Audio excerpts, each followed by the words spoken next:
this music, please go to soundcloud.com, Nico Angelo Music.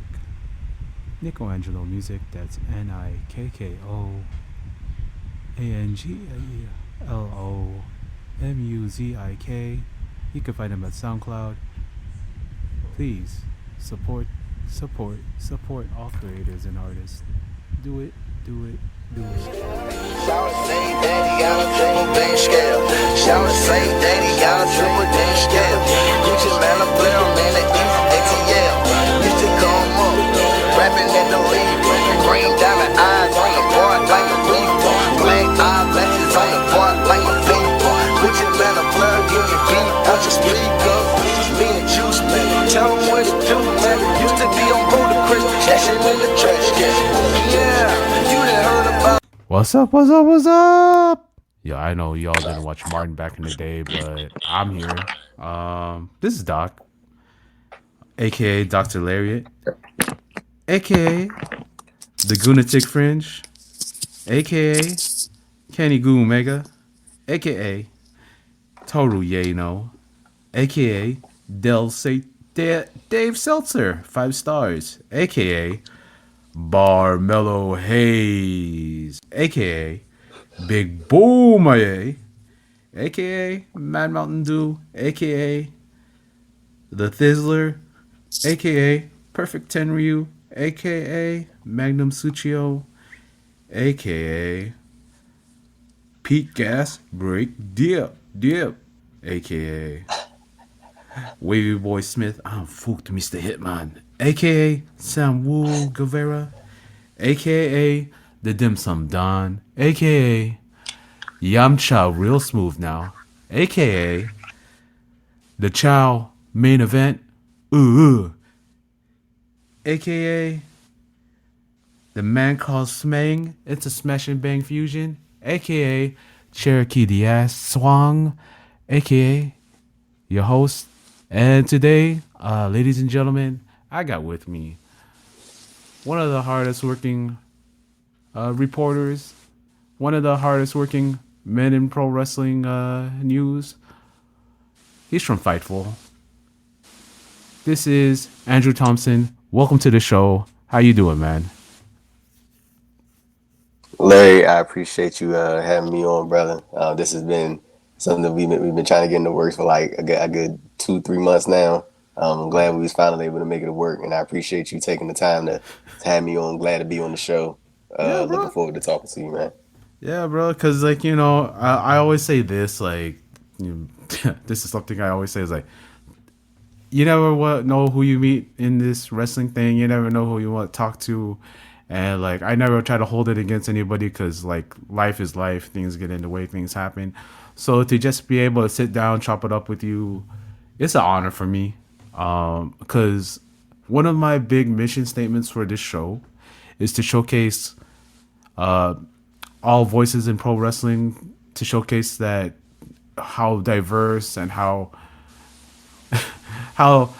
this wrestling fandom is not a monolith, how it's so varied and diverse, and it's just so inclusive. And when I think about Andrew Thompson, I think about how like whenever I would hear him on like posts or now I'm hearing him on Fightful, I'm reading all these like reports from him, and like, yo, when you're on the NWA show, shout out to you, Nate, shout out to you, Chris. It's like this dude is on it, and like you put in the work. I consider you like one of the best like reporters in this business, and I want to say like thank you for all you do, man. Man, you are very, very kind. Like I had told you before we was chopping it up before we started recording and stuff. I'm also consider myself just a news writer more than a reporter, but I definitely appreciate that sentiment, man, and I thank you for checking out the written stuff that I've done and the audio stuff as well. So, I appreciate that, bro. Thank you. Yeah. It's all good, man. When it comes to like this stuff, how'd you get started in the wrestling writing, man? Back in 2017 when I was in community college, I was at Prince George's Community College, and I remember I needed some money because I was like, I did I had just finished working a job like December 2016, and it was January 2017, and I wanted to actually do something that I like enjoy doing, that I could like find a way to at least try to make some type of income from it. And I was still living with my people at that time too, so like I wasn't Yeah. like have any like massive bills or things that I needed to like actually concern myself with outside of like a phone bill. So like it wasn't, you know, it wasn't anything dire, but I just wanted to have some of my own. Um, Yeah. and I had found this website. It was called ewrestling.news, and I think the website is still up. I haven't checked in a long time, but I still have like the original or the first article I wrote, and I have emailed the dude, and I was just like, hey, could I like write an article for your website, like, and it was more so one of those like opinion pieces, like prediction pieces, and I remember the Yeah. first article I wrote was a Royal Rumble 2017 prediction, like, and I've had like this theory in my head that I was rocking with, that I thought that I thought that I thought Sami Zayn was going to win the Royal Rumble, Oh or man. something like that, and then it was going to be it was going to be him and Kevin Owens, because remember Kevin Owens was the Universal Champion before Oh he yeah, lost to yeah, Goldberg yeah. around that time, and I thought it was going to be him and Owens at WrestleMania, and then I had like this whole theory about Finn Balor, because remember he had relinquished the title in that previous summer, and I had this whole Yeah. theory of like, oh yeah, he was gonna have it written into his contract that he get his match, and then we get a 3-way. And brother, it was Yeah. this crazy theory that I had. But yeah, that was my first time writing an article. And yeah, I was hooked from there. I didn't get paid from it, but I was just enjoying it, and it was a good time. And Yeah, then man. I wrote there for a couple months. And then I found another website called, and this one, it was no dot, and it was just e-wrestling news, and that site is still up. And I remember the guy, he gave me my first break in wrestling news writing, and I always say that he is like who I often credit in terms of like just being in this space in general, because he let me essentially like fuck up a lot, like in terms of my writing, because I didn't know what I was doing, like Yeah. in Yeah. news writing, and I would do stuff like stuff that I consider basic now is stuff that I would get criticized for um, back then, like taking people's transcriptions and not crediting them for it. Like I Mm-hmm. used to do that when I first started, because I didn't know. Like I thought you just like and then you had to learn. I had to learn how to like you got to transcribe your own stuff. You can't just be taking people's stuff. He let me mess up a lot and let me learn on the fly and pay me as well, which I Yeah. greatly appreciate. And I, I always say that the owner of e wrestling news, that dude like gave me like my foot in the door, and I would not be writing if it wasn't for him. So yeah, That's dope, shout out to man. him. Shouts to you at e-wrestling, man. Like I used like what I used to do is I used to like post my stuff up at like on Zanga and on my MySpace, because Mm, like I was like, should I submit this to like, because I you know I was following all those websites, 411 and Inside Pulse mm-hmm. and all them. I was like, man, I wish I could write for this. And then I was like, I'll just put up a blog and maybe I'll try out. But I was too much of a coward to like reach out and ask. So you doing that, man? Mm. I like it. It takes a little bit of like a little bit of reaching out, and you putting that effort in. That's where you got to where you're at today, man. And I gotta commend you for that. Because a lot of I times, appreciate that, bro. like, well, what is that? Michael Jordan and Wayne Gretzky says, like, you miss 100% of the shots you don't take. So here we are, Yeah, man. yeah. Yeah. You got to take those little windows when you can, I guess. Yeah, man. And like when, because wrestling is such a niche, right? It's such like a specific thing to talk about. So I like, and you wouldn't talk wrestling if you weren't into wrestling. So how'd you get into wrestling, man? Mm. Basically, since I was a baby, honestly, like I still have like these little small, like flat. Like, it's crazy. Like I'm pretty sure just you as a person in general, like as you get older, you start to have like these like flash memories from like when you were a Oh, kid, like stuff that you yeah, wouldn't even think yeah, about. Like, but like it's I have like these like flash memories of me and my cousin Demetrius. Like when I used to go over to my aunt's house, he would have on WCW Nitro, and like I remember like sitting on the couch, like I'm probably like 3 4 years old, like sitting on the couch and like watching the show with him, and I didn't know like what was going on, who these people were, and then I remember there was one night when I was over my grandmother's house, Monday Night Raw, yeah. and Oh, came on, and that's when I remember being hooked, and just stuff like doing the wrestling moves on the couch, slamming the pillows, and yeah, all that type yeah. of stuff. And then my dad took me to Backlash when it came to Washington D.C. in That's what's up, 2000, and The Rock that was when The Rock won the WWF Championship. And like I swear to God, I have um, the announcement from Lillian Garcia burned in my brain of when The Rock. Like I'm talking about the exact cadence in which she like announced him as a WWF champion. And man, like I remember this like a couple months ago. I had went back and watched that clip. Me and my dad, we was sitting like high up in the stands at the MCI Center. Bro, I swear, like that shit is like burned in my brain like bro. forever. So like, I think that's when I caught the bug. Man, that's a beautiful story that you had that relationship with your dad and you had that memory with your dad because, like, for me, like personally, I always value my family. And again, like my mom was the one that got me into wrestling. Like one of my first memories, well, like that I can think about is like I remember I really like Dusty Rhodes, like the polka dot stuff. And then Mm-hmm. like mom, there's a picture of me and like I'm wearing like a polka dot little tank top thing, and like my little like underwear with a microphone. And like my mom was telling me like, yeah, so you were there, you're saying you're on the, because like they're saying karaoke, but then like you got the microphone, you said like Dusty Rhodes, I'm Dusty Rhodes, and I'm like, okay, I guess so. And like that stuff, it just like when you can share something with your family or share something like that, because my grandma always like when I would watch wrestling with my grandma, she'd act like it's real the whole time.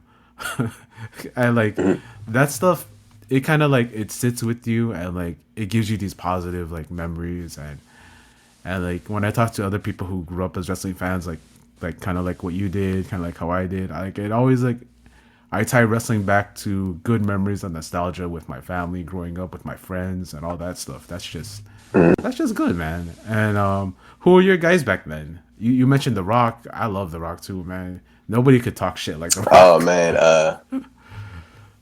yeah, the Rock, like all the obvious ones, the Stone Cold Steve Austins, um, the big Eddie Guerrero fan.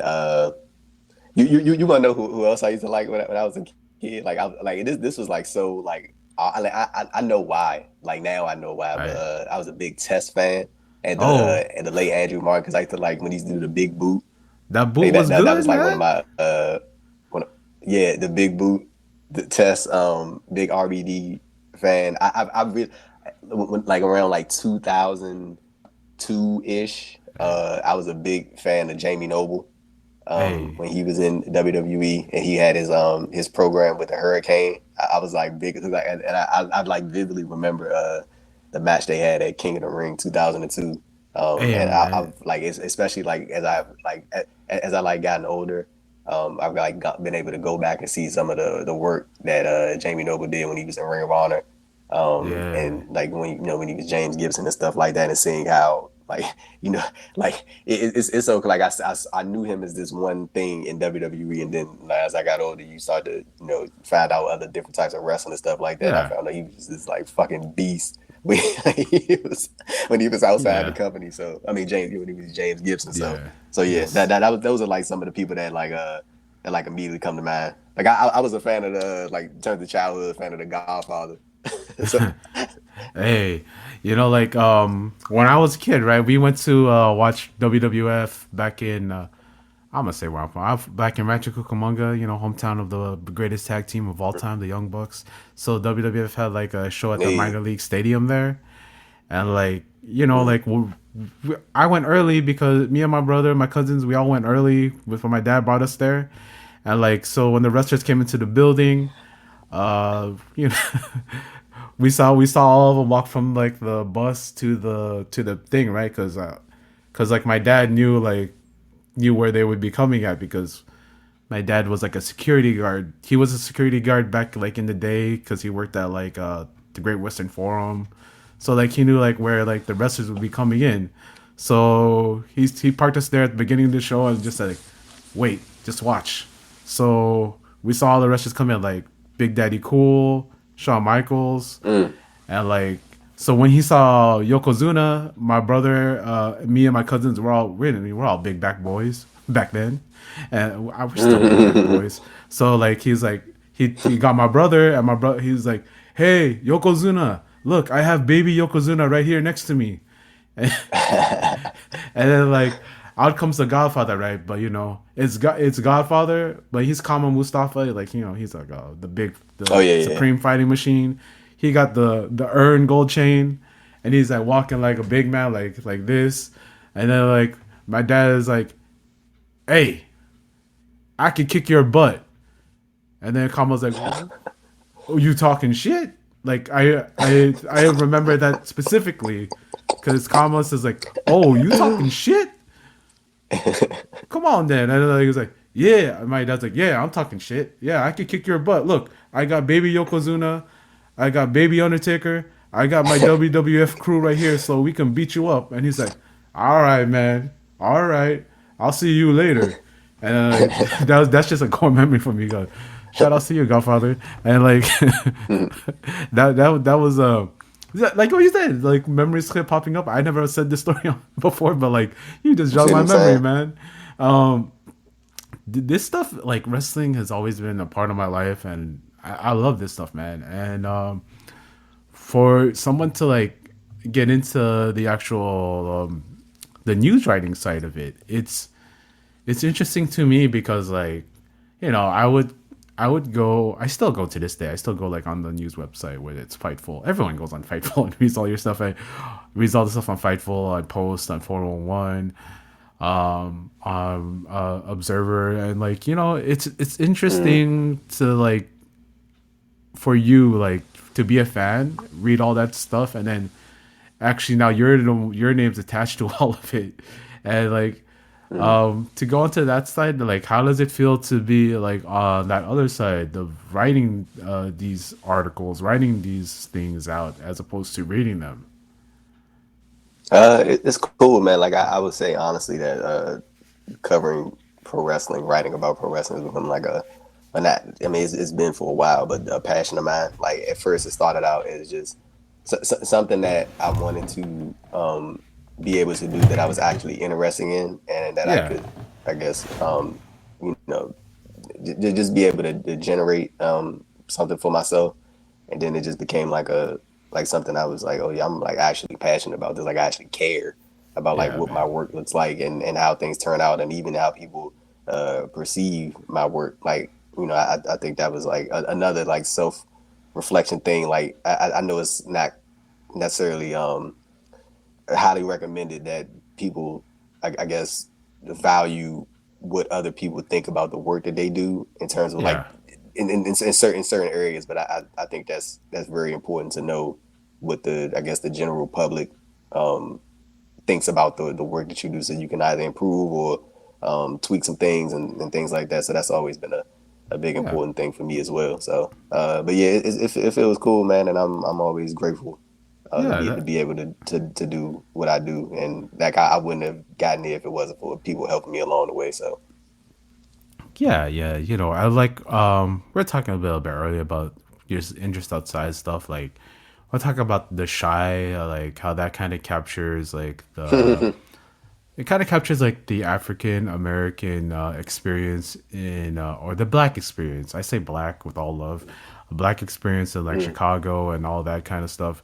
And we were talking about like news and what matters, and we were talking about like the current day thing is about how it's kind of affecting people of color, and like this is stuff. that's important to me because I am a person of color. I'm a child of immigrants. Like, Mm, and sometimes, like, through if I have to go somewhere, I'm now bringing my passport with me because, like, yeah, yeah, you know, like, and like it's just it's weird how fast America changed from December to January.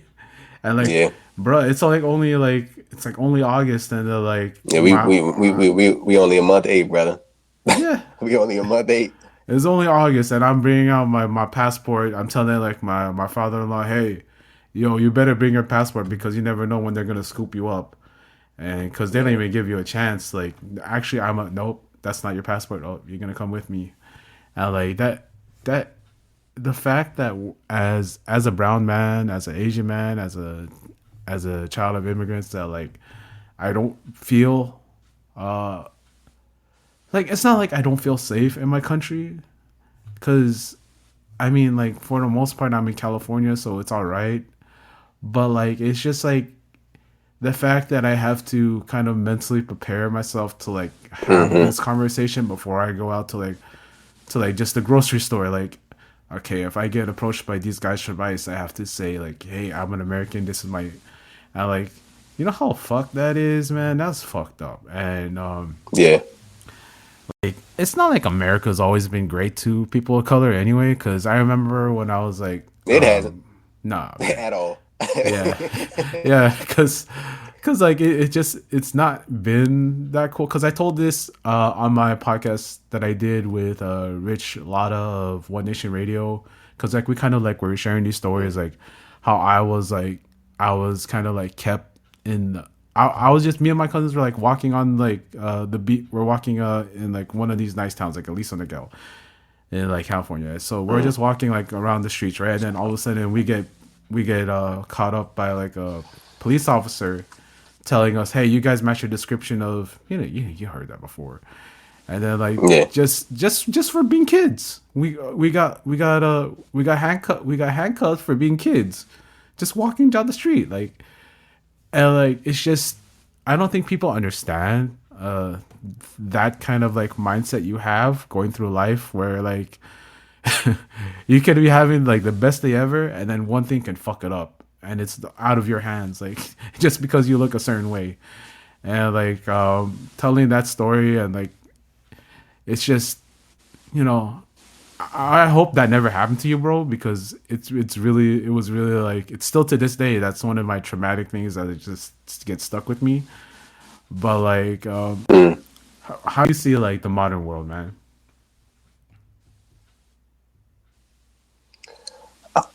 Um. So I say I feel like me and you we gonna be talking about this for like I say this might be the rest of the podcast right here, man. Hey, But I think what's happening right now in America is this is what happens when you don't deal or you don't appropriately deal with white supremacy and racism. Like I think that's why we are in the position that we are in right now because that has never been appropriately dealt with. Like when you even look back at history, there are people, descendants of people who were a part of the Confederates who fought against America. They went to war. These people went to war with America and they were fighting to keep black people enslaved. Like, like I really want people to understand how like fucking insane. Like these people went to war with America because they wanted to keep black people enslaved. And then after they lost the war, the government paid these people for the black people that they no longer owned. Like, do you like understand like how fucking like insane that is, and how that lack of punishment can lead to future generations of people acting the way that they act now, with the perpetuating the racism and stereotypes and this blatant targeting of black and brown communities because these individuals were never punished. Racism has never truly been dealt with in America, and I think that's why we are in this exact same position that we are today. Like when you look at that, even that specific piece of history that I'm talking about, so you don't the government doesn't pay the black folks who were enslaved, but they paid and made sure the people who enslaved them had money and then continuously targeted that specific community, that targeted Black people at that time continuously throughout history, even after enslavement, quote unquote, ended. And I Yeah. think that we are currently in the aftermath of this. But also, I mean, it's a number of things within that as well. Like even in modern times, I think that Barack Obama becoming president sort of set off the alarm with a lot of white supremacists and people who have similar mindsets to the current administration. That like I try to contextualize it like this, right? Like imagine you spend over 400 years keeping one specific race down and targeting that race, and then somebody from that race becomes the president of the United States, and Shit. the people chosen twice. And I feel like that set off a lot of alarm bells within that particular section of America, Yeah. and they felt some type of way, and they felt that the grip was sort of being lost, and they had to redirect and perpetuate what we are currently Yeah. seeing now. So I think just to basically sum it up, we're just in this phase of where America has never dealt with racism and anti-blackness and white Yo. supremacy. So now we're in the mix of that because those things have never been appropriately dealt with. Yeah, man. Like, talk to him, man. Talk to him, like, cause like, Huh. I think about like that stuff too, cause like, yeah, man. Like, they might have won the North might have won the Civil War, but who was the saviors? It was always a white savior. It was always a. Hmm. Nah, I'm talking like one of those guys about opening your third eye and all that stuff. But like, Hmm. seriously, like, I think about that stuff. Like, we never really did deal with our with the white supremacy problem in the United States because it was always like the white man has to step in to make this thing. The white man has to step into the reservations to preserve the lifestyle of the Native American. You know, that's not even what they call the Hmm. Native American. They had their own answer themselves. You know, we took over the colonizers This, came in, took over this, their lands, and like this let whole me, land is stolen. yeah, this land is your land, this land is my land, this land is bullshit, man. They ain't talking about like this land is my land. No, man, you came in, you pushed these people out, and then you said, "Oh, this is mine now." And like speaking of that, like when the Americans came to the Americans came, they came to the Philippines. They said, "Okay, this is ours now," because they got sold to it by.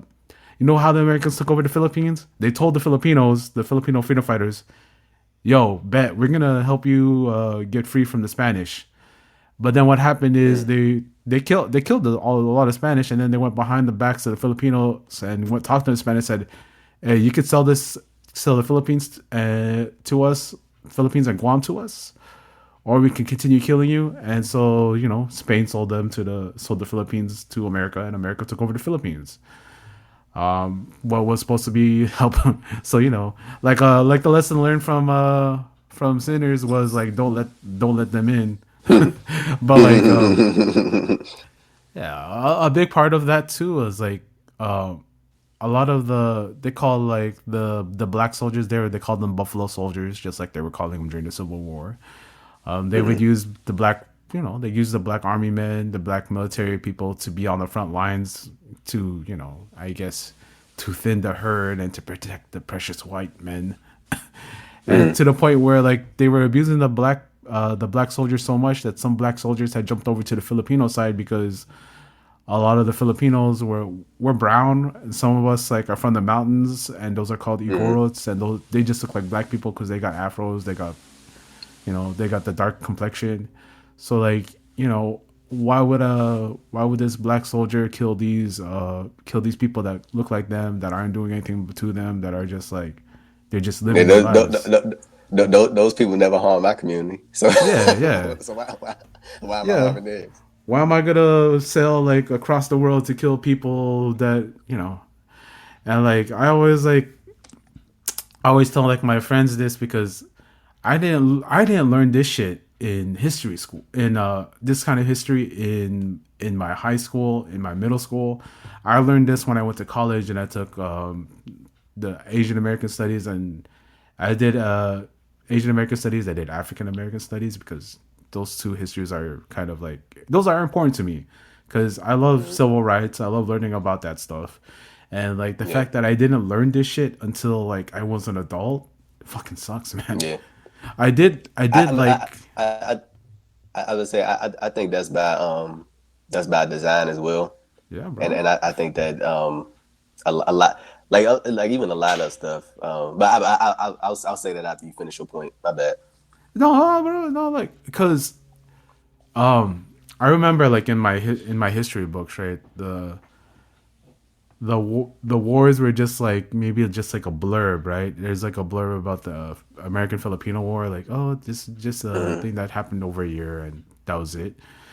And then like I looked like because I was pretty active in trying to get Filipino soldiers their because in World War II, right? So I'll talk Hmm. about like this a little bit. Filipinos were supposed to be like American citizens, so a lot of them came over to work like in the farms and the canneries, like in Alaska and all that stuff. They were doing like all the menial work, and so when they came over here, of course the people that were doing those jobs before were like the American white people, and so they'd have like they'd lynch them for daring to come and work and take their jobs. And we're still seeing that Hmm. today, where the immigrants that coming in today are being treated as the bad guys, even though industries Yeah. such as the farm industry works on the back of all this labor of thank you hangman for Hmm. Of shouting out immigrants. of immigrants like just coming in and doing the work. And like it's just like the circle keeps going over again because all of a sudden, no, these immigrants that do this work and do take these jobs from Americans are the bad guys. So now we're gonna get rid of them. Oh no, we don't have any workers to work here because nobody wants to do this work. The, It's like can, I'm about to say, can I chime in on something real quick? Like yeah, one thing that that I've never liked is when people try to um box box immigrants in as just just the work. And I'm not talking about you. I'm talking about like the public in general. When they try to yeah, box immigrants in just based off the work that they do, I'm like, bro, these are like people.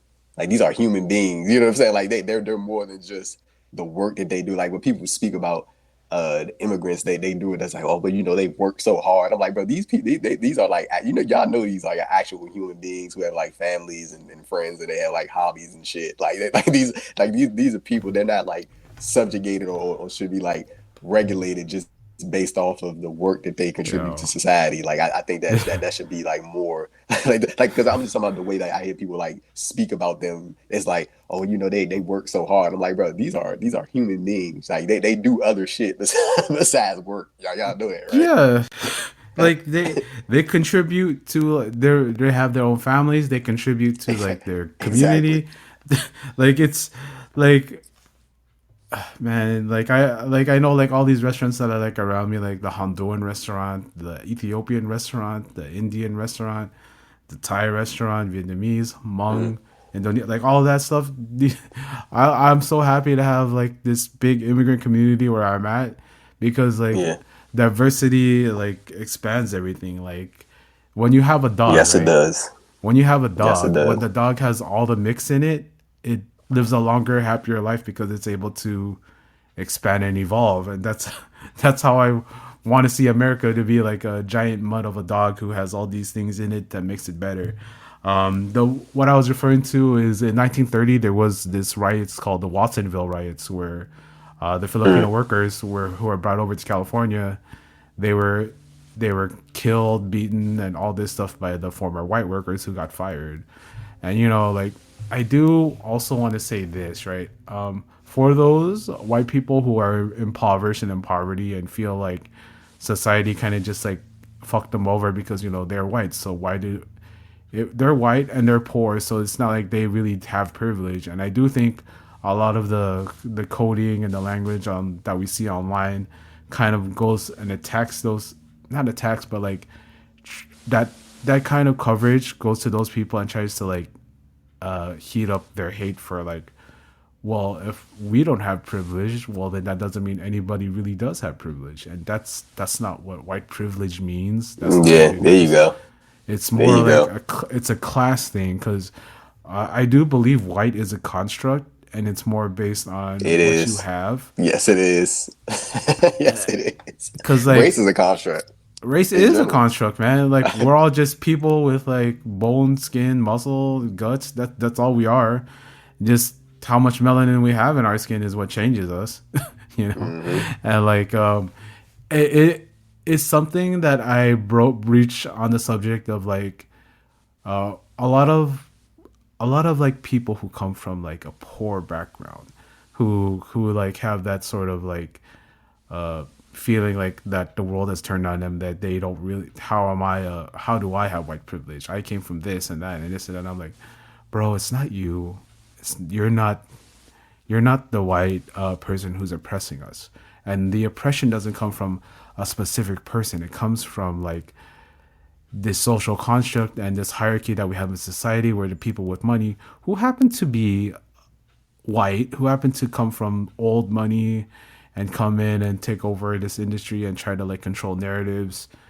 I like the people who control the news, the people who control the media. They'll want to display all these things and get out this message. And that's not you, Larry Joe Bob from like the backwoods of Alabama. That's some guy from like high up in the ivory tower coming down on us and giving all of us, you too, the white man, like in the middle class and the lower middle class, all you're also suffering the same way we all are financially. And like that's something I always like to tell like people, like it's not every white person, because when we complain about like the man, the white man, and all that stuff, it's what society has done to us. It's what has gone on through history. When the colonizers, like, shout out to you, my Portuguese and Spanish friends, because Portugal, Spain, and England said, "Oh, we're all gonna run the world, so we all own this. So let's split up all these different countries." And that shit is like, that's crazy. Could you imagine if some like some tribe from Africa or some tribe from like some one of the Samoan tribes said like, "Hey, let's go sail out there and let's take over this land," and say, "Hey, this is Yeah. ours now." Like, nah. Hmm. I mean, that did happen on a tribal thing, because right now I'm watching the series. It's about like how the Hawaiis all became united. Like it's about King Kamehameha and all that stuff. It did happen, and like it did happen where like the native indigenous tribes in the Americas did all try to take over more land, because that's just inherently what it is.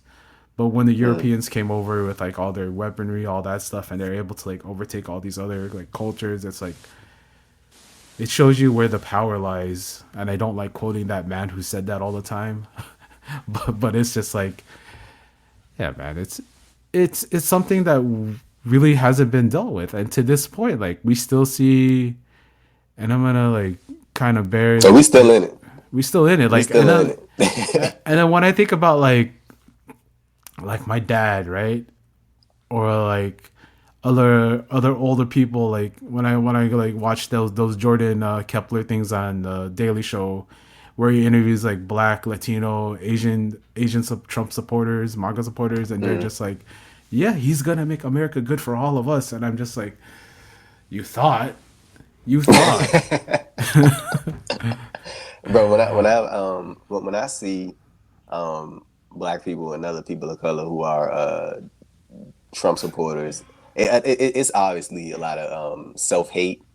And also, I think there's a lot of other factors tied into that as well. Like, I really can't speak for like other communities, so I'll just like specifically speak for the community I'm a part of. Like, I've noticed that when it comes to a lot of these, when I see black Trump supporters, it's never any like actual policies that they're talking about as far as what could he do for black people, because there are none that he's doing for black people, and never will do for black people, right? But Yeah. I noticed that they perpetuate a lot of like white supremacist views, like, and you like, and it sounds like the exact same thing that that people who are white supremacists say about black people, but in this circumstance, it's just a black person saying it to another black person, and Oh man. it comes from a lot of indoctrination, and also sometimes for some people a lack of community, like, and then also a lot of stereotypes that get perpetuated by sometimes people within our own community that can Yeah. sort of seep into the brains of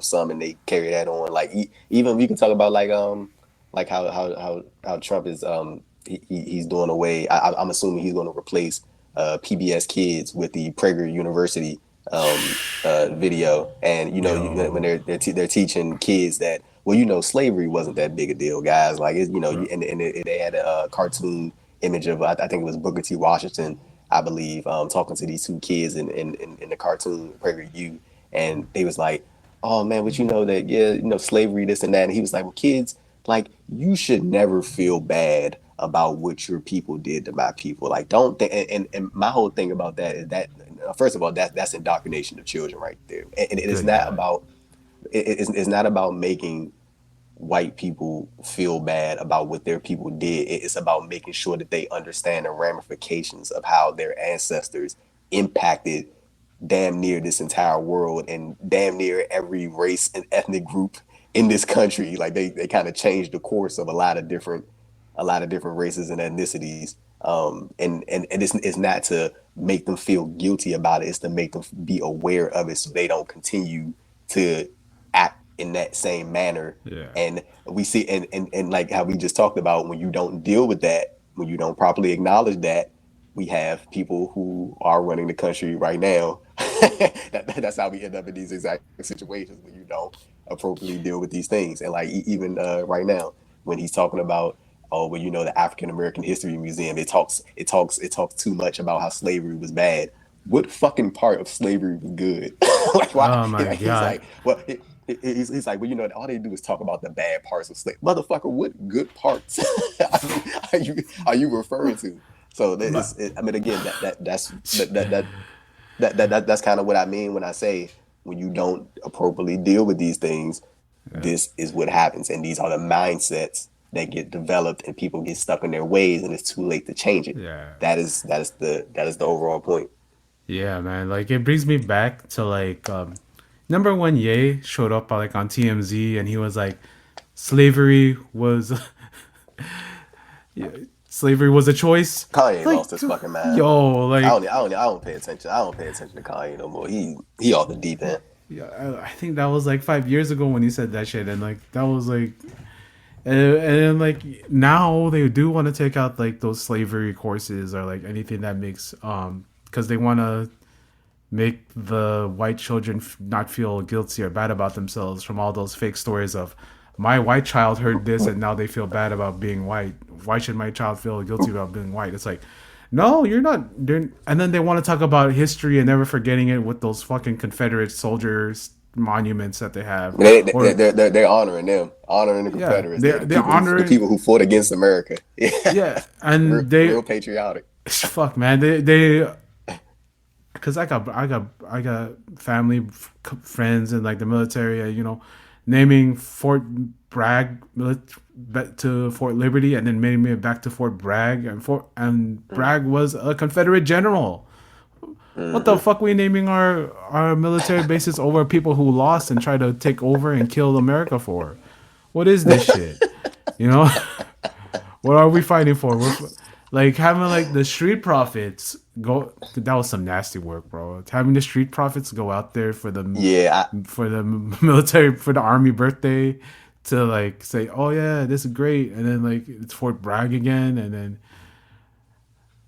yo, that shit was it's like the when I had saw that story, especially it's more so the optics of it, and it's like all the wrestlers that were there too.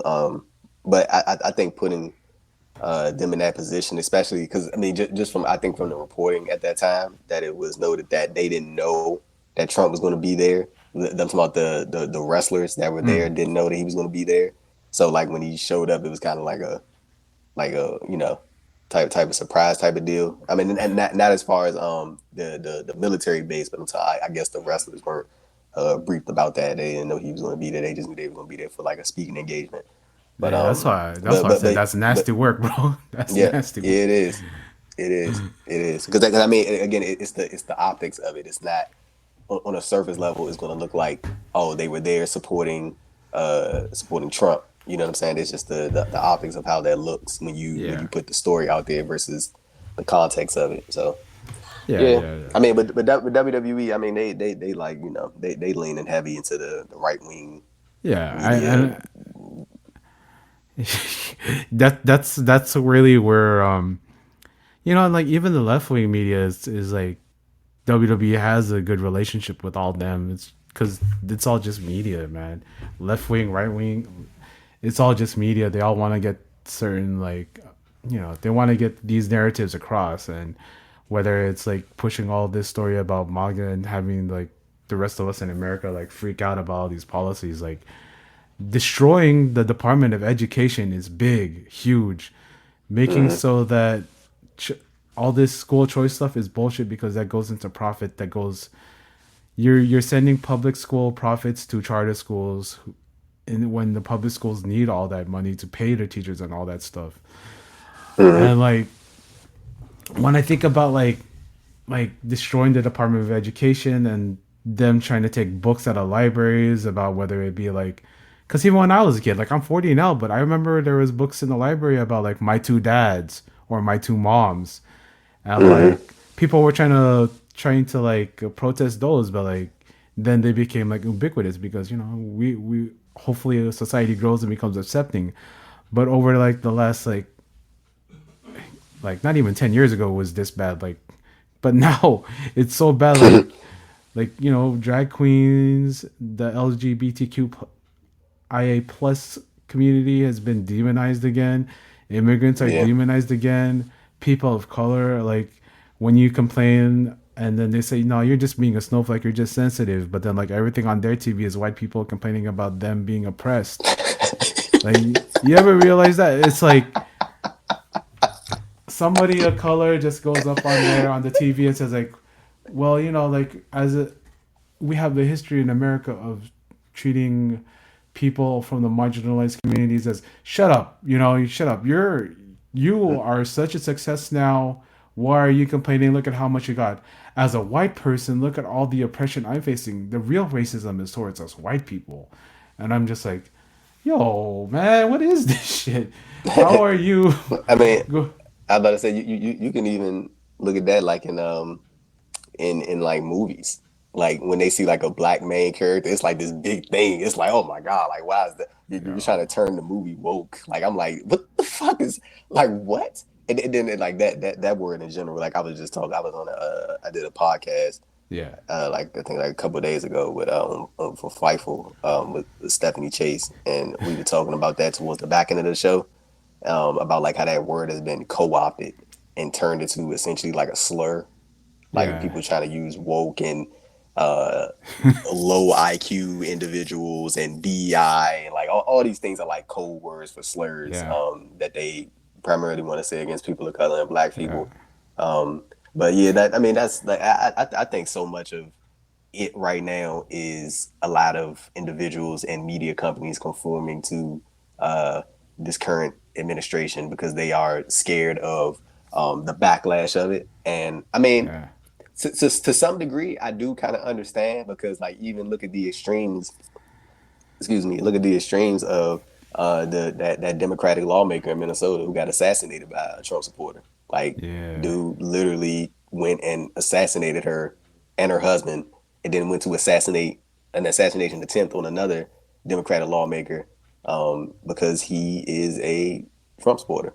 Like, and that is like, and his roommate even said as much so. Like, he was deep into the MAGA stuff, and he was like obsessed with it, and he was like motherfucker was he was full of rage. So like I mean, again I understand to a certain degree why some conform to it because they sort of fear for their lives. Like even judges were getting threats. Like they were having Yeah. things like packages and pieces sent to their house as a form of intimidation to say, hey, we know where you live, type of deal. You know, like those are very serious things. Like there are people in this country right now who are willing to murder people because they have a infatuation and a parasocial relationship with the president of the United States. That's the type of country we living in. So Yeah, man. I long for the Obama years, bro. Like I long like it's kind of fucked to say I long for George Bush for W for those Nah, nah, Republican. hold, No, not hold on. really. No, I can't say that. No, no. I'm about to say nah. Let me cut myself off. We ain't I doing ain't gonna say no shit. George Bush propaganda. I Absolutely ain't not. gonna. We're not doing that. I ain't gonna stand for that. I just caught myself. Thank you for thank you for catching me No, on but that. no, but when you say he's better than Trump, I will give you that. But yeah, we ain't giving George Bush no Nah, man. no profit, No, no PR. let me be clear.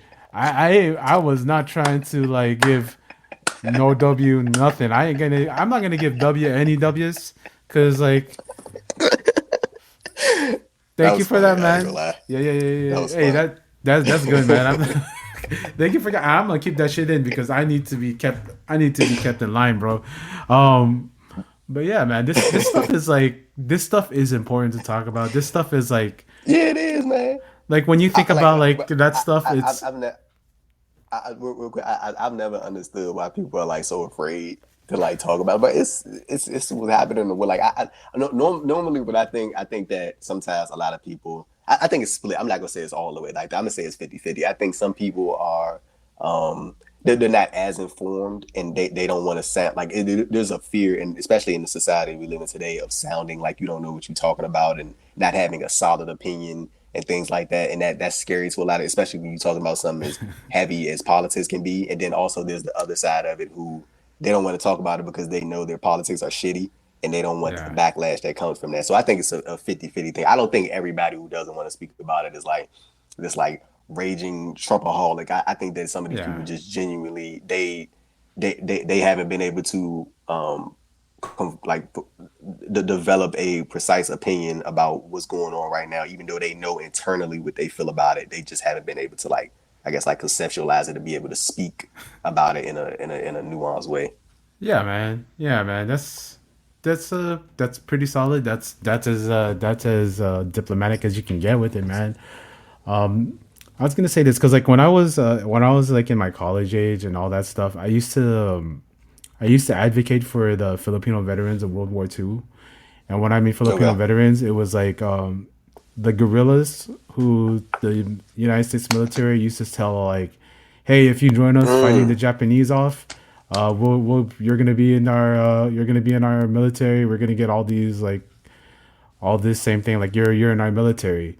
But it took how was it like 80 years for them to get any kind of like certification, any kind of recognition, and like all of them were dead already, or most of them were dead already, and getting the posthumous Purple Hearts and all that, and like some of them actually, it's just the way they were living and all that stuff. It's just hard, and just to speak up for a community who couldn't like these people fought for America to and these people put their lives on the line and they didn't get any recognition for that for World War II, and then it sucks, man. It sucks, and then like Yeah. some of them were actually able to enter the military afterwards, and thankfully got that, but to never get your recognition for what you did in World War II, and that speaks a lot to me because my hometown in Philippines, Sinait, in the local Sur. That was it was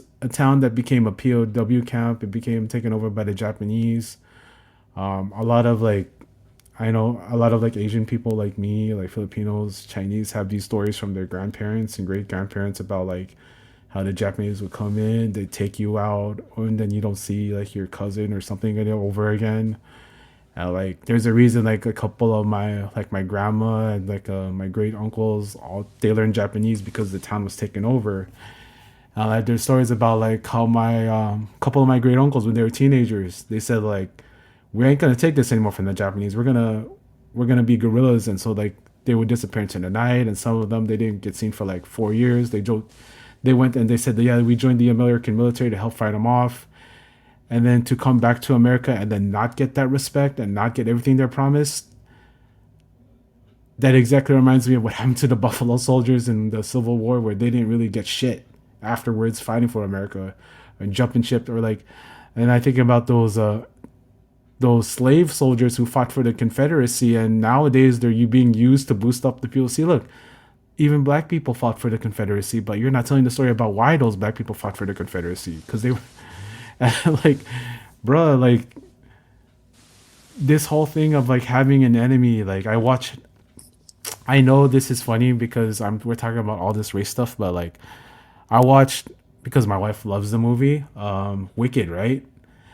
So like Jeff Goldblum, he plays the wizard, Wizard of Oz, and he says like people are much easier to control when they have an enemy, and like the fact that we're making the enemy in this country is from the top is people who have views that there should be more equity, there should be more equality, that people deserve to have living wages, that we're the enemies for having these kind of opinions, for saying that like love is love, gay people should be able to live how they want, trans people should be able to live how they want. Freedom. We're talking about freedom, bro. And like they say, you're trying to take all of our freedoms, but like, no, man, freedom of speech, you're taking away all these things that are for the people that wanted to have all this. And like, we're supposed to be a country that provides the opportunity for people to come in here and thrive and become a something.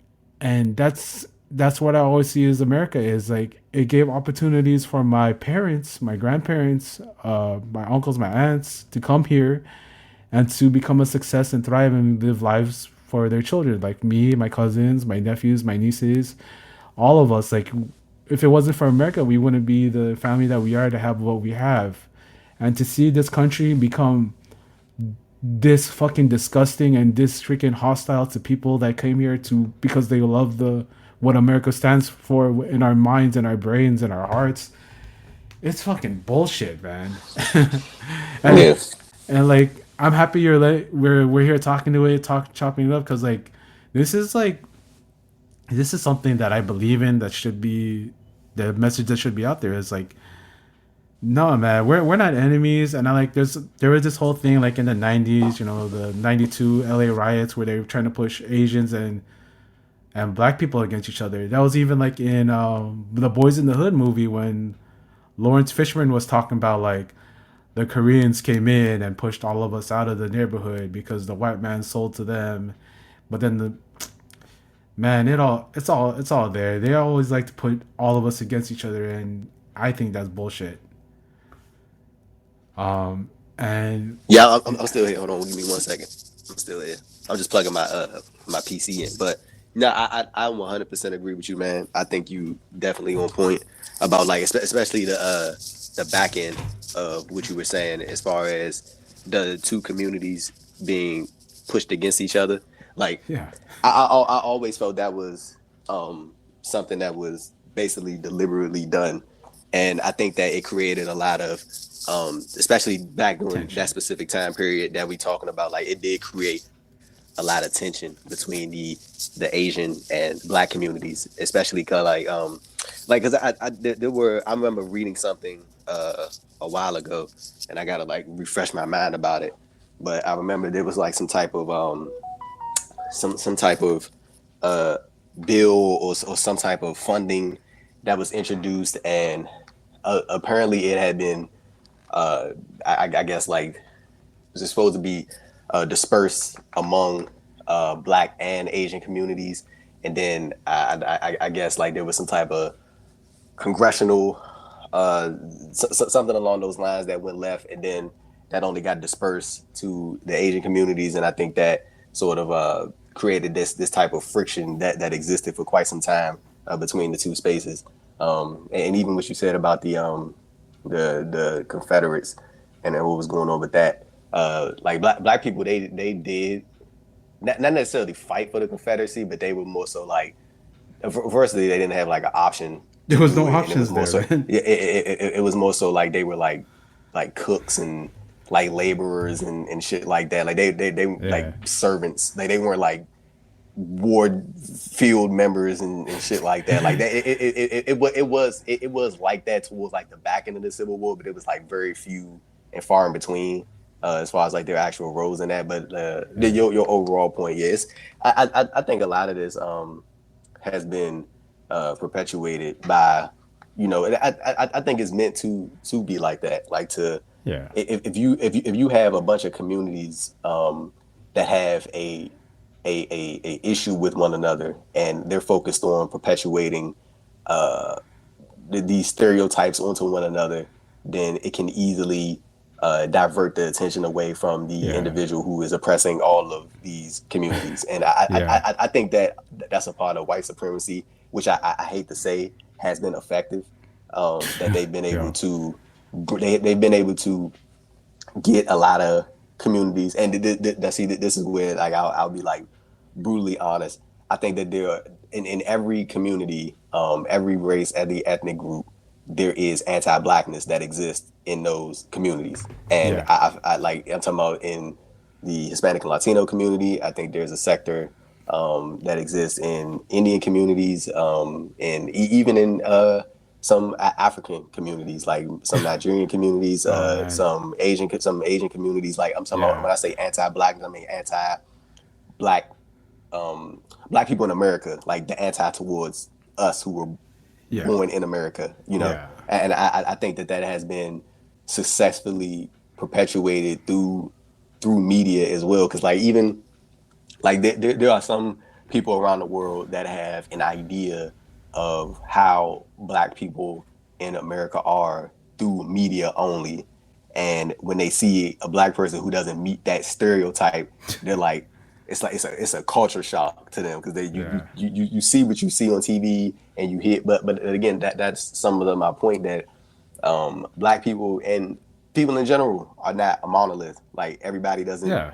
act the same. Everybody doesn't do things the same way, and X, Y, and Z. And I think that by that had been perpetuated for so long, and again without being appropriately addressed, that's why we are in this exact situation we are in now. And like Yeah. it's like you talking about like you have reminded me. I didn't forget about it, but like it's been a while since he passed. My great grandfather, he served in World War II.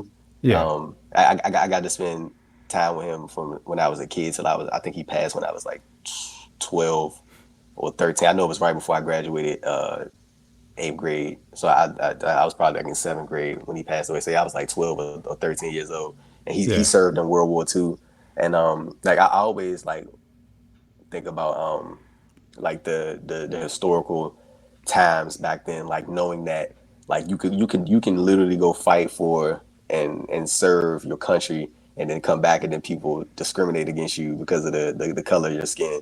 And Yeah. even that GI Bill that America introduced, like which essentially created the middle class as we know it now. Like the only group that got left off of that was black people, and like and that was for veterans. Like that was for like That's the only crazy, veterans man. that didn't get included in that was black veterans. And I'm like that, like when you that, and I think that's why you always hear a lot of black folks talk about things like reparations, because when you think about stuff like that GI Bill, like I said, that created the middle class in America, and that's why you see like a lot of individuals in that specific group, and the black people, you know, over time have been able to assimilate themselves, ourselves into that specific range, but through just like you know just general hard work. And I feel like that's like an insane thing to know that was like an actual time in society where you could say, hey, yeah, you guys, yeah, you served this country and thank you for your service, but you're still not going to get the same benefits that everybody else who served with you is going to get. And that has to be like an insane feeling to know as an individual that you went and damn near died for this country, and then they're telling you that, well, yeah, I mean, well, yeah, you did almost die, but your skin color doesn't equate to you Yeah. deserving to be in this bracket with everybody else. And I can only imagine how disheartening that was for people who actually experienced that shit. You know, so That yeah. Again, that's crazy, I think man. I think that America we will never truly progress until we deal with the actual history of this country. And I think once we do that, then that's when America will truly be great for the first time. Yeah, yeah, man. Hold up.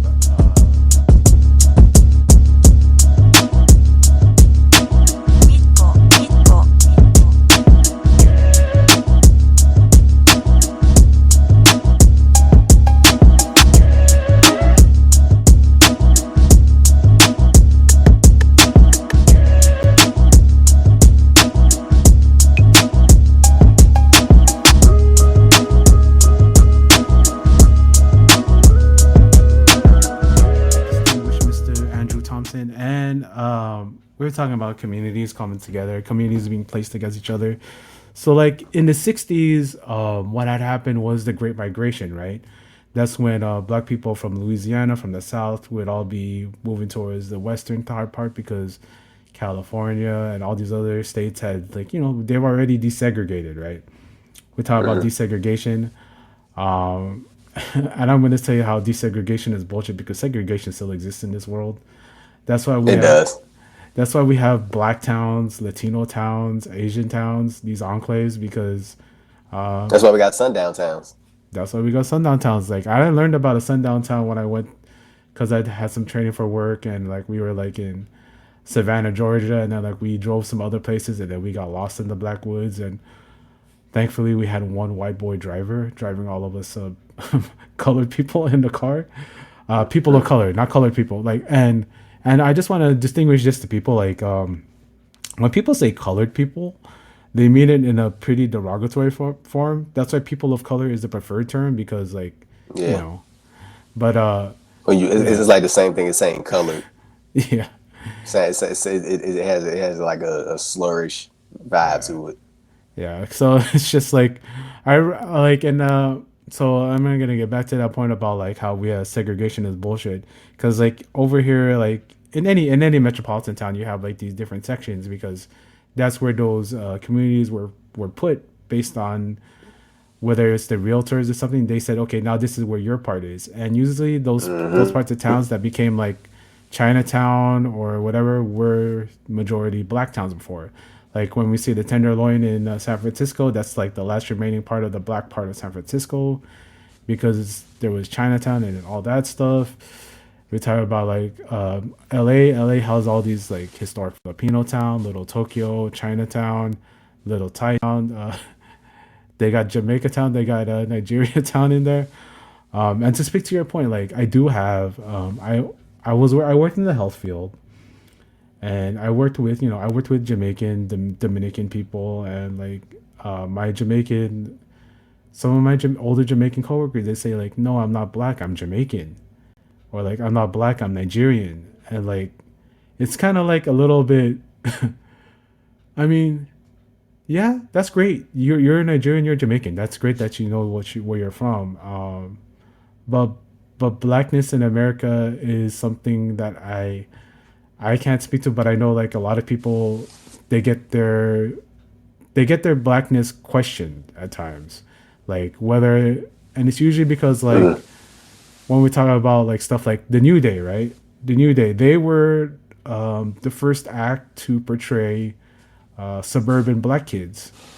And like I was watching this thing on YouTube the other day. I'm not sure if you watched this because I'm sure you're a little bit younger than me, but like there is a show called My Brother and Me that was on Nickelodeon. There was this show All That, and it was displaying like black kids not from like the streets or anything like that, but just like black kids who lived in like America who grew up in middle class families. And like a lot of the time we have like executives say like, "Oh, that's not how America in these parts of America sees black people. Black people are always going to be from the streets, from the hood, from the ghetto, and they should be talking this and that way." And I think that kind of behavior is so unfair to these communities. Like even like when you whenever I saw like an Asian person on TV, they were always like the nerdy guy, right? The nerdy guy who can't get any girls, the nerdy guy who didn't speak English well, who was always quiet, who did like kung fu all the time. I mean, it's just like it's kind of funny how like TV tries to perpetuate this kind of stuff and like you don't realize it till you're older and like when I think Yeah, about you don't. stuff. That's the thing. You don't. Yeah.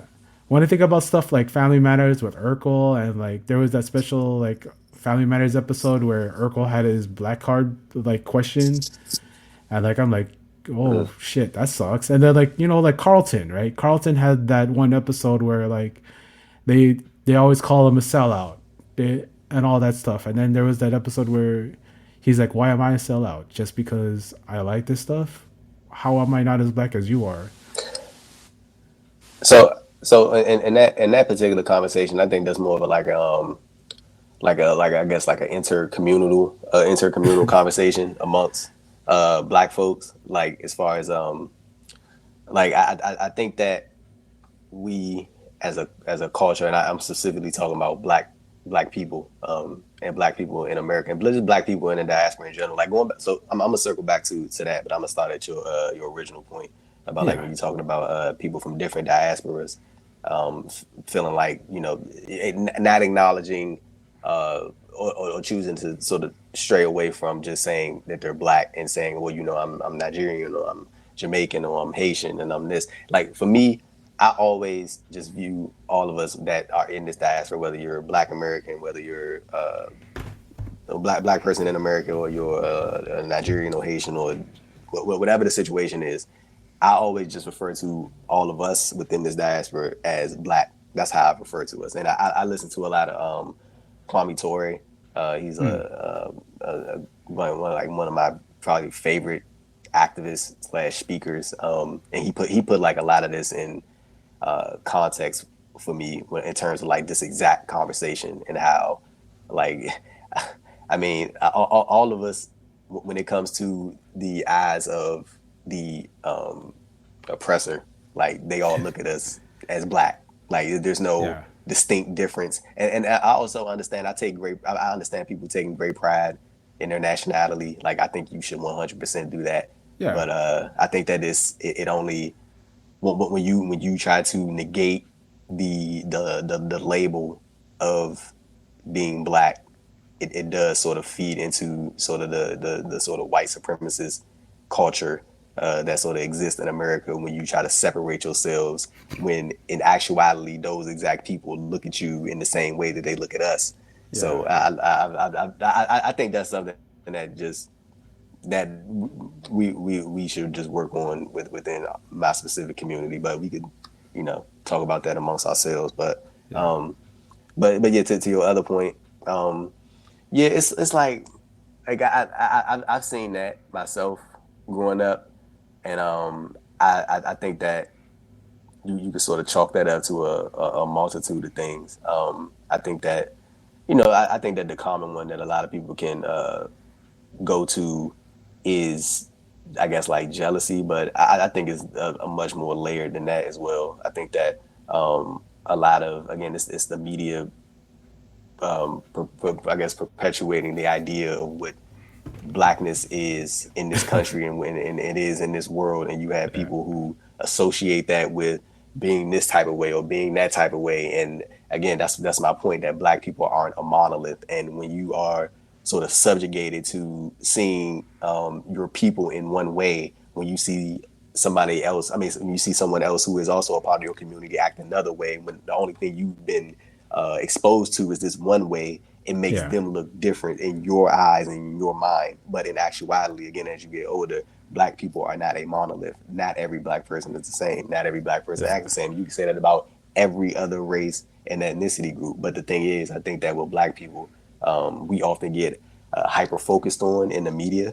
Like when like dude, like a black person commits a crime, this thing is like blowing up, right? And Yeah. again, Yeah. whether they right, I'm talking about it gets like hyper focused on, and we as a race get generalized. It's like one black person does some stupid shit, and it's like, oh, see, all black people are bad, all black people do this. See, this is what I'm talking about. But like again, you can even compare that to like, but every race and ethnicity has crimes within their own community. Like Yeah. especially when you're talking about proximity, when you live in these communities, that stuff is it happens in every community. But it's always been a thing that I've noticed that, again, that when it's black people doing things, it always gets it gets amplified. But I Yeah. think that's always been something that has happened in me. Hold on, let me set my camera real quick. But yeah, I think that's always been something that has always happened in media in general, and even dating back to before the digital media age that we live in now. Like when like during Jim Crow, when Wow. black people were deemed as 3/5 of a human being, and they were trying to find a way to generate money, because again, you had the entire law system that was designed against you. So black people tried to they started selling like watermelon and selling chicken and things like that. And Yeah. black people were making a lot of good money doing that. That's how we got a lot of these infamous black towns that we know about, like things like Black Wall Street and Rosewood and Tulsa. A lot of that, so, not a, I'm gonna say it, for some areas, a good chunk of that money came from black people being able to sell watermelon and sell chicken and things like that. And then the white folks who were upset, they found out that black people were making some decent money and some good money Thriving. selling those things. So what they did was they started putting out postcards, and they would do like these adverts that would get sent around to the country of these depictions of black people eating watermelon with like the, the oversized lips and the Yeah. oversized nose, and Yeah. trying to depict us as animals and things like that. And these things would get sent around the country as a way to shame black people for basically profiting and trying to survive. And that's how we have this stereotype that we have now about Yeah. black people and watermelon and black people and chicken, because it was this perpetual, like it was like it was like national adverts that were sent around, different postcards that were sent around to different parts of the country. And that's how and then again, this stereotype has continued on for decades because of that one thing. And what it ultimately derives from is black people trying to survive in a time where they Yeah. were literally viewed as subhuman. You know what Yeah. I'm saying? So again, the media has always portrayed a role in in like the portrayal of black people. But it also is fascinating to me, because a lot of American culture is shit that got like basically taken from what black people created. Like, and it's always so. And I mean, even like in like around the world, like there are people in Japan who have like streetwear that is based off how black people used to dress in the early 2000s, and Big up. it's like so it's so yeah, bro, it's so it is, it's like genuinely fat, like. And I mean, it's not even just that, it's like other cultures as well, like I mean, even like the, I guess, like the language that gets used, and how Yeah. they describe it as like Gen Z language and things like that. It's like a lot of these terms and a lot of these things were created within the community I'm a part of, Yeah. and like it gets Well, generalized into just American culture. And I'm not saying that, but I would say that I think I would probably say like 80% of like more so the modern culture and the things that a lot of people tend to use come from the black community. And also I would say, like, a thing that doesn't get credit a lot is a lot of these things do come from gay people in the black community as yeah. well. Like a lot of these sayings, like a lot of these like popular things that people like to say and do within their just general language, like a lot of that stuff comes from that community as well. So like Yeah. it's always so interesting to me how I say it like this. I think that people have this thing where they love black culture and everything that comes with black culture, but don't love black people. And What did it's such a, like what did Paul Mooney it's say? such a like Yeah. it's a oh, you good Larry.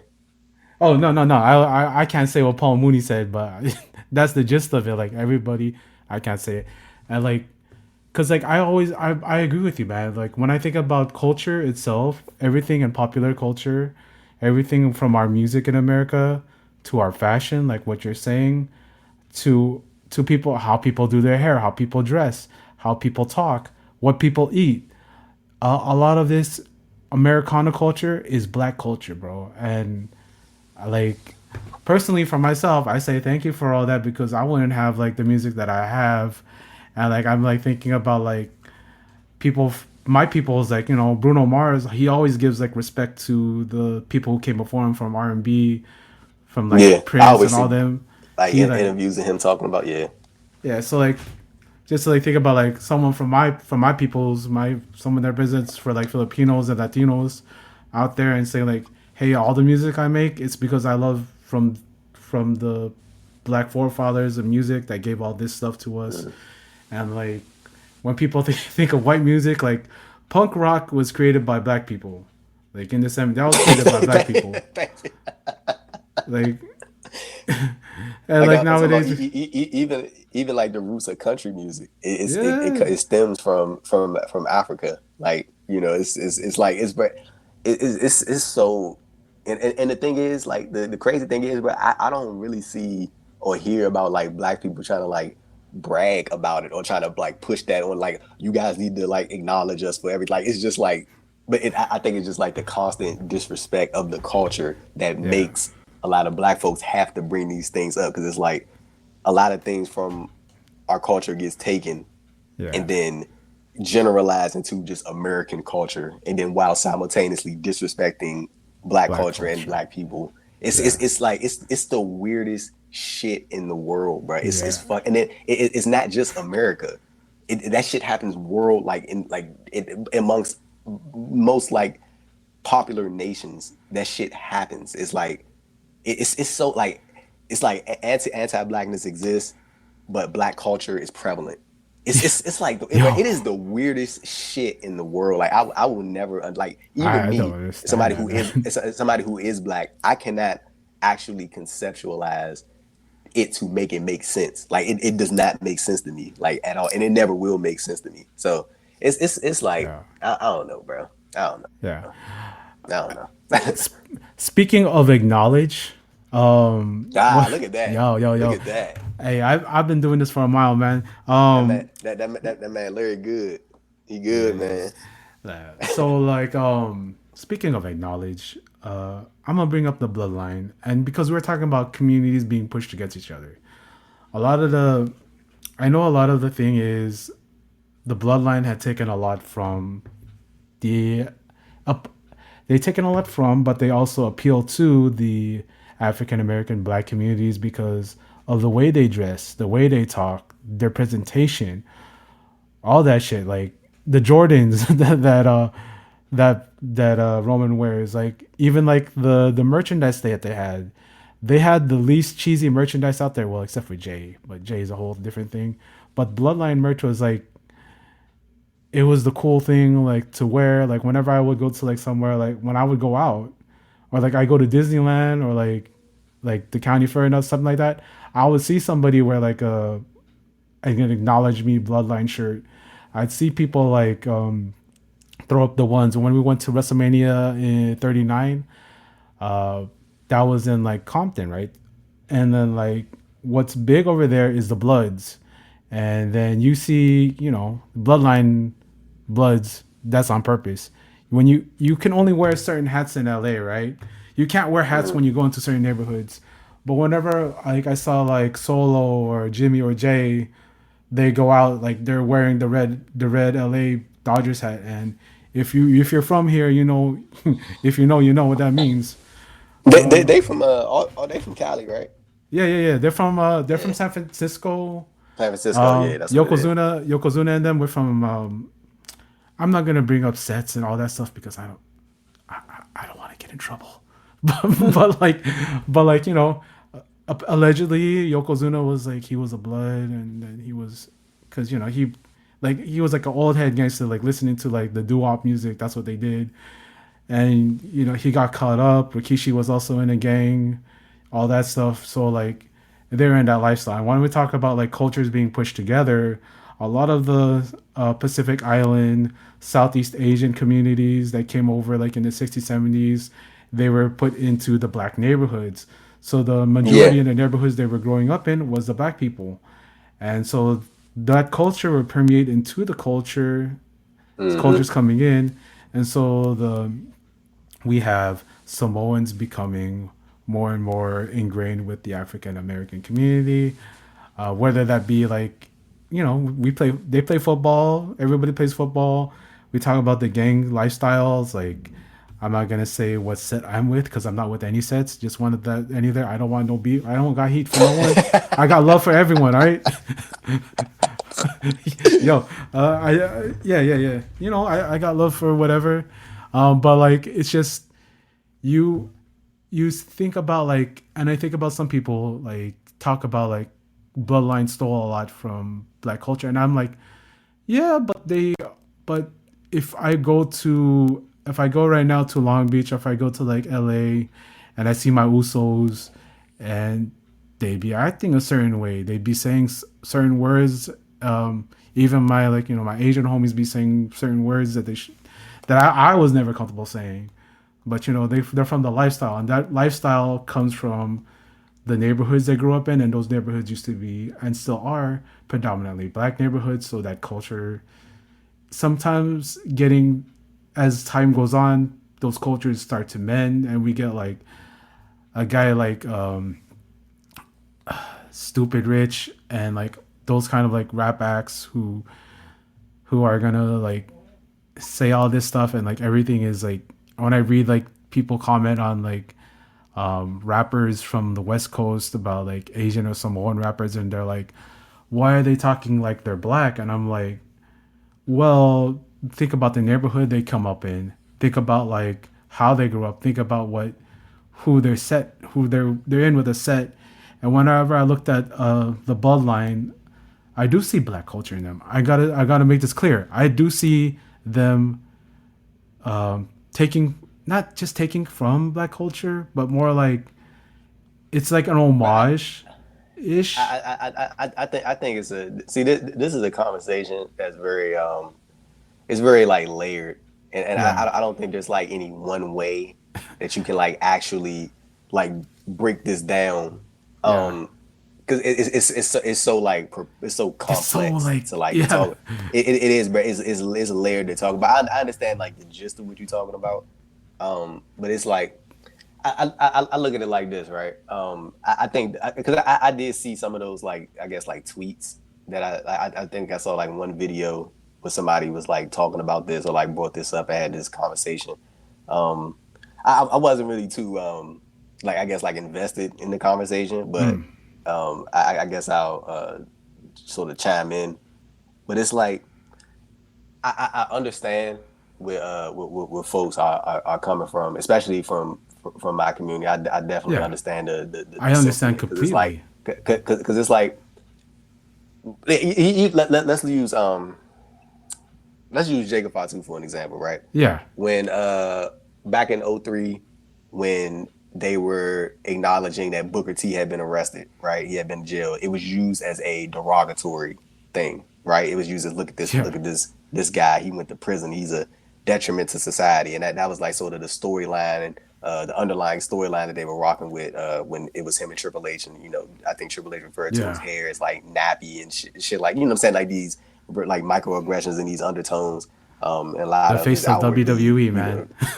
yeah, but like, but again, like going back to my overall point, him being a ex-convict was used as a negative idea, right, and a Yeah, negative thing, right.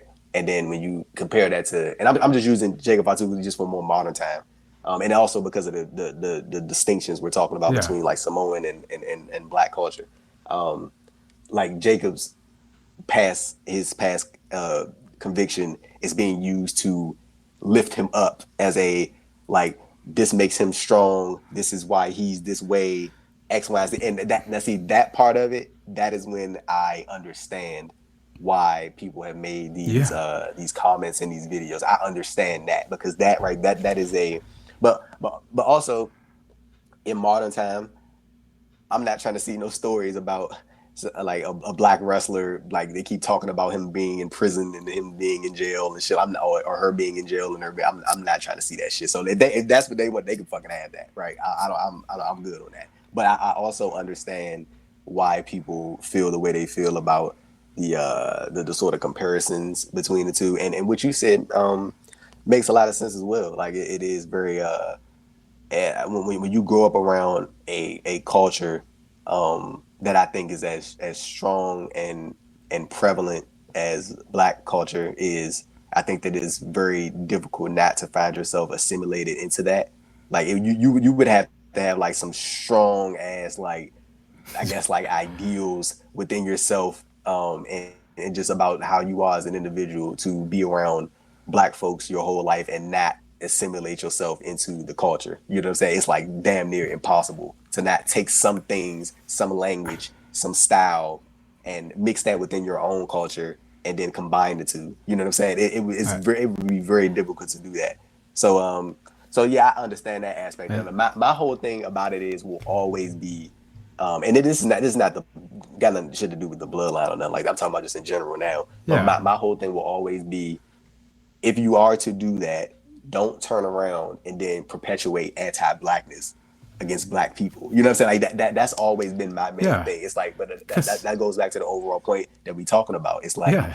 people have no problem inserting themselves into black culture, but will have an issue with black people and will perpetuate the same That's white supremacist rhetoric while simultaneously immersing themselves in the black culture. You know what I'm saying? It's again, that's why I say like it's so yeah, fucking man. weird. And then again, let me just reiterate: this ain't. I'm not talking about the bloodline in this situation. I'm talking about just we In talking about general. just in general. Yeah. But going back to your point, I definitely understand why people feel the way that they feel or have said the things that they said in terms of that specific conversation. So it's a layered Yeah. conversation, dog, and a nuanced conversation.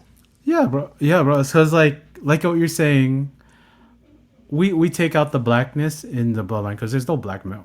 Well, I mean, I guess The Rock is biracial. He was in the Yeah, bloodline, yeah, yeah. so I mean, I just want to put that out there. Like, no, bro, The Rock is black. I know he made that rap Yeah, song where yeah. he did say, you know, he could say it honestly. You ever heard that Dwayne Johnson rap? I bro, have not taken the time to listen to that shit. bro, trash bars. I Trash. I heard like the first 10 seconds. Like I don't even know if it was the first time, but like the parts that people took out like from as a meme, like that those the parts that I heard, but I haven't like actually gone out Yeah, and listened yeah. to it. You don't need to, bro. You don't need to. But like we're saying, like you take the black people out of the black culture, and all of a sudden it becomes mainstream. I talk about those acts that kind of do that. You know, you were talking about it. I'm gonna say like Utah Ice right now, going out there with the chain saying "Big up, let's get high." You know, like Oh my, hey bro, oh my, hey cuz, hold on, wait, real quick. You had how did just he get dog. that from Germany, bro? He was in Bro, Germany.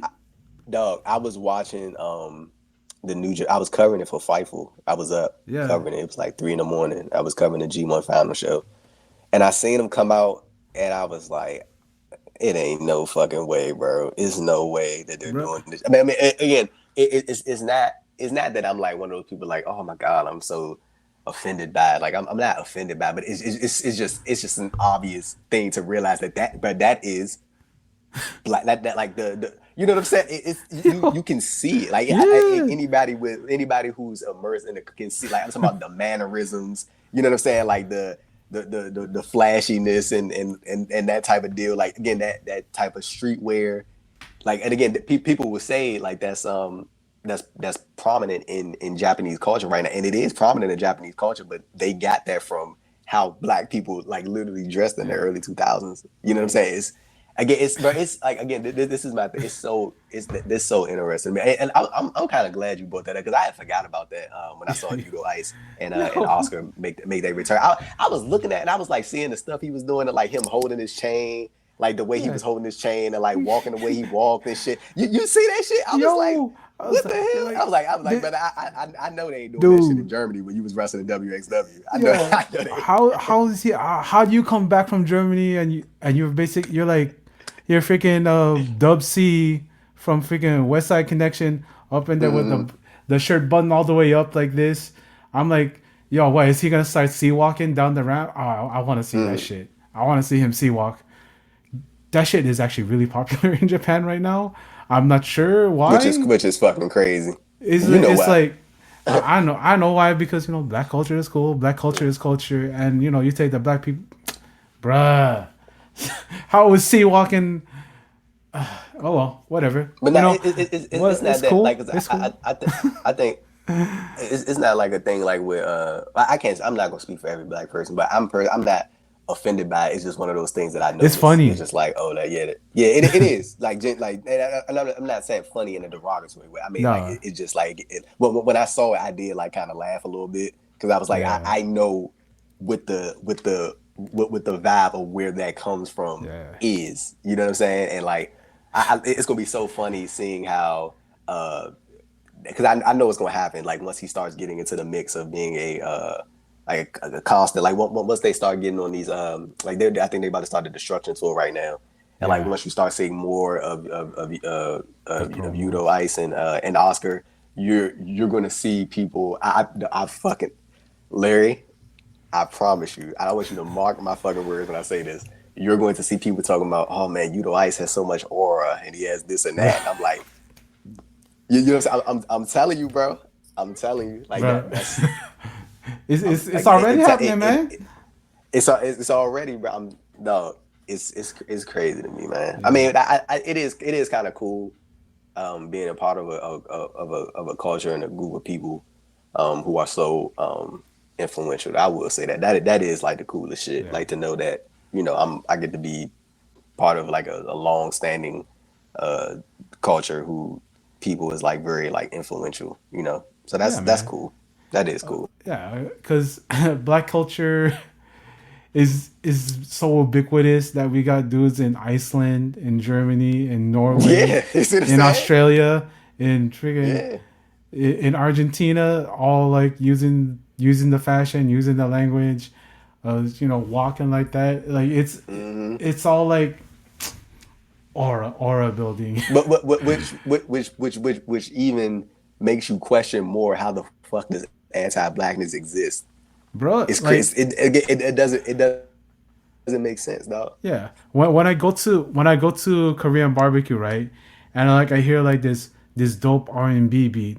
Also, shout outs to my cousin Nico Angelo, because like when I hear like modern K-pop, like it's like these like R&B like soulful like from the zeros 2000s, and I'm like, where's this come from? And then like the guy comes in with some rap, and I'm like, oh yeah, this is what happens. People will take this, but that part about it is cool about taking music and it becoming the universal language. I believe hip hop's a universal Yeah, man. language. It it, it, Music's a it it is. universal language. Yeah. And like it's that part is cool. And like I'm talking about Korean and black communities coming together and all the Asian and black communities coming together. And I'm like thinking about like, there was a singer Amarie and she was like she was bad as hell back in the day. And she was like half Korean, half black. Well, she was bad as hell. But Jenny Aiko, uh, Karuchi Tran, hey, the Asian girls be baddies. And I'm sorry, hun. I love you. I love you. I love you. I only love you, hun. And like that's like when I see like communities like come together and like be able to like fight for the same thing. I think about like civil rights, and like a lot of people like forget about. So the term Asian American, African American started up in the '60s from the civil rights movements. Um, it Mhm. wasn't that like everybody was from Africa or everybody, Right. or it's just like we're combining as a community because our numbers are smaller, but we found our similarity in this thing. So like in San Francisco, the student community there, they came up with the term Asian American. Of course, that also includes our South Asian brothers. I'm Southeast Asian, East Asian, and Right. like we would all be coming together because rice is rice. And you know what? Shout outs to my African brothers. Shout outs to my Jamaican brothers because I know y'all eat rice too. Because I eat that oxtail stew with Mhm. rice. Eat that with that spicy that hot sauce you got with the Scotch bonnet peppers. Yo, that's yeah. And like I love Jamaican food. I love soul food. I love gumbo. And I'm gonna taste. This is like a little bit of a side, but so the Filipinos, right? They jumped off the slave ships.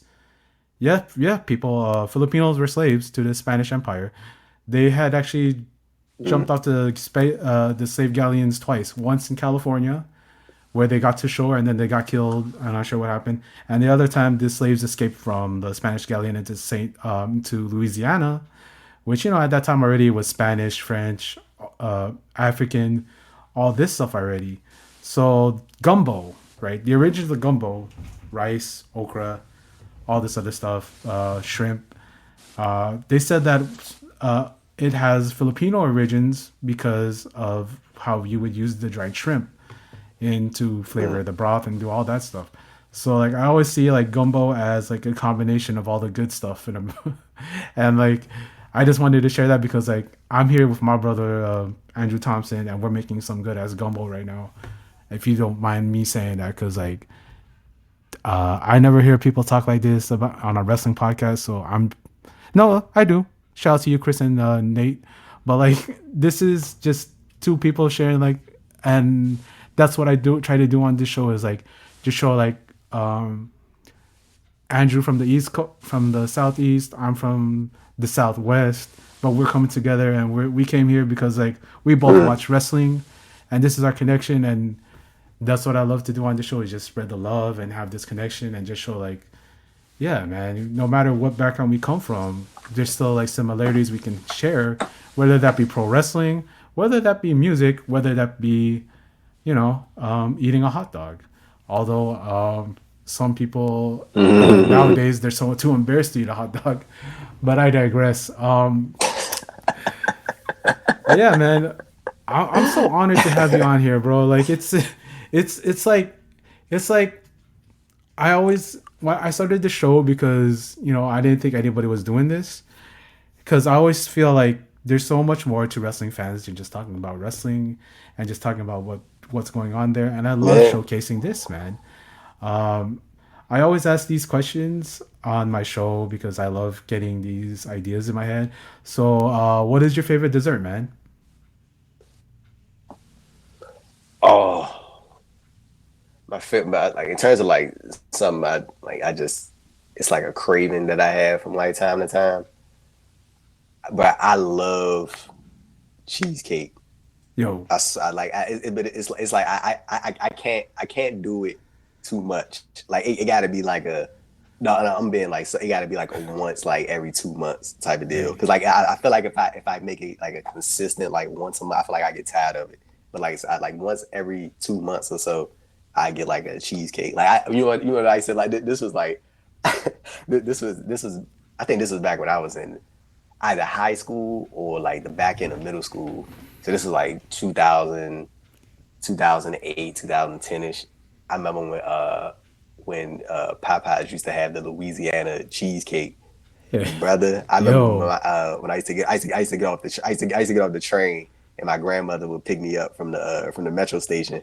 My freshman year at high school. I remember her and I, we used to drive past, we used to go get, I used to do it like once a week. We used to go get like the Louisiana cheesesteak from yeah, the cheesecake cheesecake, from Popeyes. And yo, I swear that shit was fucking amazing. And it was I like bomb, other like man. different types of cheesecake too. It was fucking great. Fucking great. Yeah, So yeah, like just cheesecake in general, yeah, that's my weakness. I ain't gonna lie. yeah. Yeah, people like kind of try to clown on Cheesecake Factory, but yo, I love Cheesecake Factory. I love those cheesecakes from Cheesecake I mean, Factory. fuck out of here, bro. Right. That's what I'm saying. But we stay. Yeah. Cause like cheesecake is really good. I don't care where it comes from. I love That's that. what it was called. The Mardi Gras cheesecake. The That's what it Mardi was Gras called. Mardi cheesecake, Gras yo, cheesecake. That's what it I was called. love I love That Popeyes. shit was, bruh. Oh Yeah, my goodness. dude, I love Popeyes growing up because like my mom like she was a nurse, right? So when she would be too tired to cook, she'd always be go getting like she'd get like the 16 fish from Popeyes and with the combo and like with all the stuff, and like I was like she bring home the cheese with it too, and like me and my brother we destroy that. But and like I'm I'm just telling you, like, bruh. dude, like food, I think of everything that's universal language, food is like the best thing to like connect over because Yeah, food is now. See, yo, bro, I'm telling you, though. I love trying different foods from different cultures because I swear, bruh, Korean people, Hispanic people, everybody within so many of these different diasporas, bro, and they have so much great food. Like I'm talking you about outside of the culture I exist in. Obviously, I'm talking about man, they have so much great food and so much like great you ever have a different tastes and different spices that just make like. But like I remember you said it. Oh, you go ahead, Larry. sorry, It man. had lagged a little bit. Yeah, it's a little bit laggy, but No, no, go you ahead, good. man. What you're talking about? Hello? Yeah, I was gonna say, like to your point, can you hear me all good? Yeah, yeah, yeah, yeah. I can hear you, man. Okay. So I was about to say, I think to what your point was, yeah, I was about to say, I think to what your point was earlier, when you had made this, you said this earlier in the show, when you was like, though that is what like makes America what it is. Like all this diversity and people sharing their different cultures and immersing themselves in other people's cultures. Like Yeah. that's what truly is America right there. That's what makes America fun and all that shit when you're able to be around so many people who have these cultural ideals and you're able to share these different things and different methods and even Yeah. something as simple as food. Yeah, Well, bro. food is very layered as well, which is I mean in a great way. So Yeah, bro. If you ever find yourself in LA, because yeah, man. I did tell Wade this. Like, I'm gonna take Wade to like the best dim sums and the best KBBQs when he's out here. You too, bro. Um. Also, like, Mm. you're from DC, so I'm sure you probably had Filipino food sometime, one time at least. Or, Yeah. but like, I Yeah. like, cause like you eat Filipino food, you know why my people is big backs peoples. Um. And like that's that's the truth, man. So like, if you ever come out here, I'll show you places, man. If you ever find yourself in LA, I'll show you places, bro. That's a bet. Um, and yeah, man, That's a bet. I want to thank you for coming on the show and like sharing your time with me and like giving me the honor of having you here because, man, I didn't know we'd have so much in common, but like this was fire, and I hope we do it again because like, I, dude, I could talk to you all day, bro. Like, just to like have like somebody that you could Same, talk same, with. same here, bro. Yeah, just somebody that you could talk with and just be like right off the bat, like, yo, this dude knows what he's talking about. Um, like, I also gotta say, do you want to plug where people can find you at, man?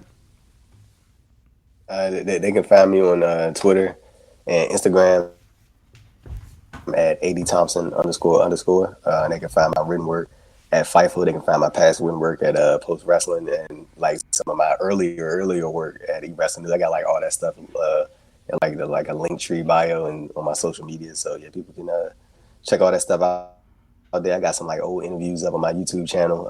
I remember I had this old Call of Duty YouTube channel where I would post like my old COD videos, and I deleted it. I don't know why, and I'm very sad about it. So even if I don't, I'm hopeful that I'll do another interview at some point whenever I get that opportunity. But I'm gonna make sure I forever keep this one up so I can like even when I'm like 50 years old and shit, I can like go back and look at it, which I think is like the coolest shit. To see my younger self Yo, doing like some media stuff.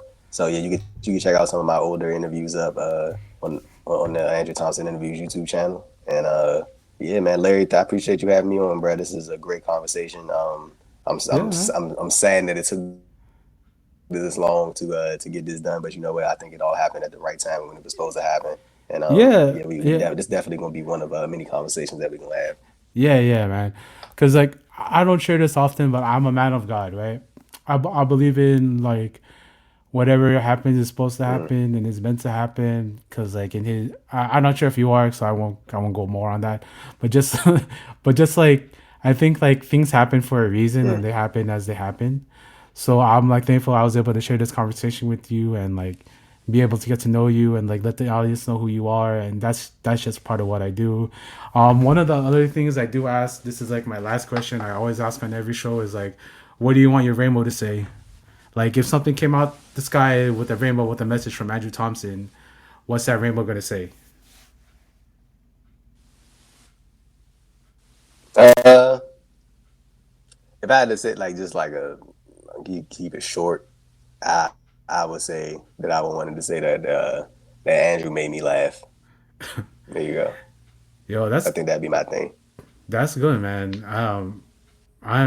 I believe in that. That's a good thing to have out there because laughter is the best medicine sometimes, especially in the world we live in right now.